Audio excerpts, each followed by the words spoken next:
तुम्हाला जर जया पाहिजे असेल तर मी तुमच्यामध्ये नाही येणार, कारण आपल्या आयुष्यात आपल्यावर प्रेम करणारे खूप लोक येतात, पण आपण कोणावर प्रेम करायचं हे फक्त आपल्या हातात असतं.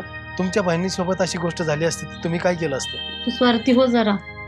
अगं दुसऱ्याच्या सुखासाठी स्वतःच्या सुखाचा त्याग करणं चांगली गोष्ट आहे, पण आपलं सर्वस्व दुसऱ्याला देणं याला मूर्खपणा म्हणतात, त्याग नाही.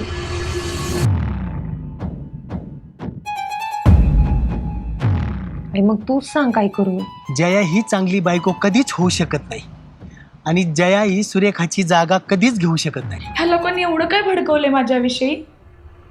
अहो एवढं सगळं करून तुम्ही आता कशी माघार नाही घेऊ शकत? मी सुरेखाला फसवतोय, तू सुरेखाला आणि तुझ्या घरच्यांना फसवतोय. कारण आता जो काय निर्णय घेणार आहोत ना त्यावरती आपल्या ह्या दोन्ही मुलींचं भविष्य ठरणार आहे. कळलं का तुला? हे घ्या मंगळसूत्र. आता या मंगळसूत्रावर माझा काही अधिकार राहिला नाही, हे तुम्ही जयाला द्या.